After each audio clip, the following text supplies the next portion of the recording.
Hello friends, my name is JJ. So, one of the things you should know about us Canadians is that we really like to talk about Canada. Since Canadians know that the rest of the world doesn't really know that much about Canada, this often results in Canadians having a kind of obnoxious over-eagerness to tell foreigners about our country. And when Canadians talk about Canada, they have a tendency to do it in this very patronizing, propagandistic sort of way. Canadians often like to take advantage of the ignorance of foreigners to plant a very flattering image of Canada in their minds. I call this the Cansplainer phenomenon. This, I think, is one of the reasons why so many international stereotypes of Canada tend to be based around very positive things, like Canadians being very polite or having very clean, safe cities. A lot of these cliches are things we made up about ourselves. Anyway, the other end of this phenomenon is that Canadians often get very defensive and hypercritical when they hear someone else try to cansplain. It's sort of like being in the car with a bad driver. It provokes a sort of, I could do this so much better anxiety. So today I thought I would show you this phenomenon in action by getting me, one of YouTube's most beloved cansplainers, to react to a recent cansplainer video that was put out by the popular clickbait channel Grunge. It is entitled Things You Should Absolutely Never Do in Canada. So let us take a watch and see how triggering I find it. The USA's northern neighbor is a popular tourist destination for many Americans, but it isn't the same as the States. Despite Canada's reputation for politeness, there are some buttons you don't want to push. If you go to Canada, do not make fun of the way they talk. When people put on a fake Canadian accent as a joke, it's not even an accurate accent. It's some antiquated and exaggerated version of how some Canadians might have spoken a long time ago. So seriously, lay off the aboot stuff or you'll risk suffering the wrath of an angry Canadian. So I would say that this is broadly true, but maybe not for quite the same reasons. I think that a lot of Canadians are in a fair bit of denial over the fact that they do, in fact, have accents, and it is, in fact, quite easy for a lot of Americans to tell that you're from Canada just by listening to you talk. Many Canadians, particularly those who live in big cities, have really bought into this idea that Canadians speak a very plain and generic and clean form of English, and the whole idea of a distinctive Canadian accent is just some mean-spirited American myth. I think a lot of this stems from a desire to have Canada taken seriously as a country and not dismissed as some wilderness, redneck, hillbilly place. And unfortunately, a lot of people across North America associate having a strong accent with being very poor and hickish. It is quite revealing, in fact, that many Canadians will quite quickly concede that strong accents do exist in some parts of the country, just the really backwards, rural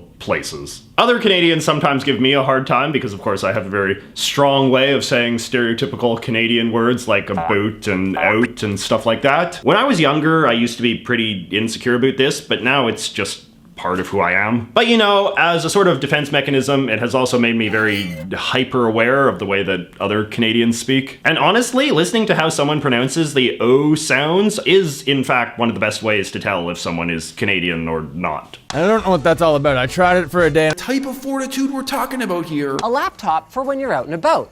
So the whole making fun of Canadian accents is considered offensive, although I would say it is more because it hits on a kind of insecurity rather than because it's just flatly untrue. It might be tempting to think of Canada as some kind of progressive wonderland. However, as The Guardian points out, Canada has its share of issues, including the fact that it's the world's second largest arms dealer to the Middle East.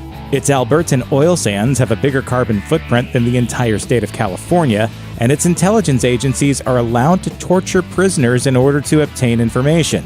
So the argument that the guy is making here is sort of interesting. There are, of course, a lot of left-wingers in both Canada and the US who believe that Canada's fundamental identity is bound up in being a more liberal country than America. I did a whole video where I talked about the roots of this belief. But what is interesting is the way that critics of this stereotype often frame their criticisms. They don't say things like, well, actually, Canada's a very diverse democracy with people with all sorts of different political opinions and their government's policies reflect this. No, instead they say that Canada is kind of hypocritical because it is not 100% left-wing on absolutely everything. So the Guardian column that Grunge refers to is this one by Jesse Brown, who is a popular left-wing podcaster in Canada. And his whole thesis is that Canada, and the Trudeau administration in particular, gets way too much credit from progressives, despite doing all sorts of non-progressive things, like selling weapons to Saudi Arabia. So I wouldn't deny that there are people on the far left in Canada who find it obnoxious when foreigners claim that Canada is some liberal utopia, because in their mind, Canada is not left-wing enough. But I would say the Canada as liberal wonderland trope is much more obnoxious to Canadians on the right, who A, don't like Prime Minister Trudeau because they consider him too left-wing, and don't like Canada's progressive policies on gun control or abortion or whatever, and B, don't like the implication that Canadian conservatives don't exist, and that all Canadian political debates should consist of the far left policing the center left. The United States' largest city, New York, enjoys a certain kind of mythologized glamour among Americans. It would be a mistake, however, to assume that Canada's largest city, Toronto, enjoys the same sort of reputation. Generally speaking, outside Toronto, Canadians hate Toronto. So if you're outside Toronto, probably don't talk about how cool Toronto is. This one is basically true, but I would once again say that it is framed badly. I would say that Toronto is actually quite a lot like New York in the sense that its disproportionate fame and power is very widely loathed by people who don't live there. Americans often talk sneeringly about their country's New York elite and resent how foreigners think that all Americans live like New Yorkers because that's the only city you ever see in movies. Toronto functions very much the same way in Canada, so I would hardly say that this is some unique Canadian thing. I mean, wouldn't you say that this is basically a kind of universal cultural tick of basically every country on Earth to resent the fame and power of the country's biggest city? British people who don't live in London tend to resent London. Indians who don't live in Mumbai tend to resent Mumbai. I'm sure even people who live in rural Nepal resent all the attention Kathmandu gets. So it's basically just good advice in general to never assume that a country's biggest city is the only one that matters. There are certain things that become so firmly embedded into a culture that they become part of a cultural identity, and they will be fiercely defended from criticism from any and all outsiders. For Canadians, a major example of such a cultural institution is Tim Hortons, a beloved fast food chain famous for its coffee and donuts. If you go to Canada, under no circumstances should you disparage Tim Hortons. Seriously, do not talk trash about this cherished national icon. If you don't have anything nice to say about Tim Hortons while in Canada, it's probably best that you don't say anything at all. Alright, so the Tim Hortons Corporation has done a very good job presenting itself as like the most patriotic company in Canada. If there's a Canadian, there has to be a Tim's.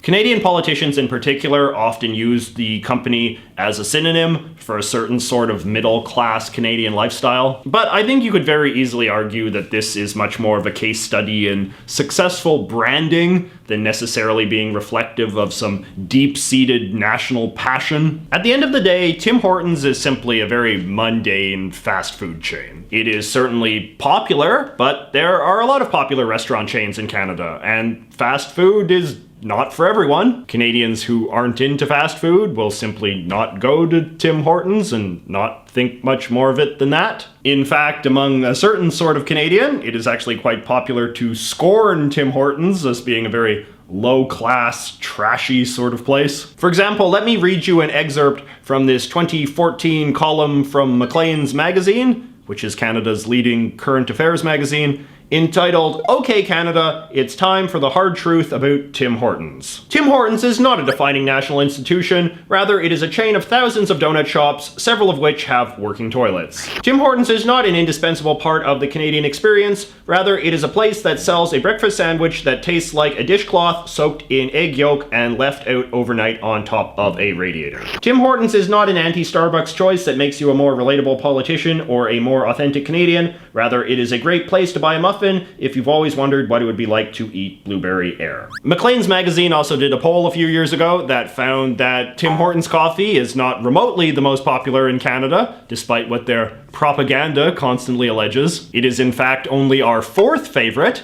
after Starbucks, Second Cup, and McDonald's. I have a friend who is a corporate executive at McDonald's Canada, and this is something he often complains about. How little credit his company gets as a proud Canadian thing, despite an abundance of evidence suggesting that Canadians would prefer to go there over Tim Hortons. So in short, the next time you come to Canada, feel free to criticize Tim Hortons. I'm sure you'll be fine, and you might even make a friend.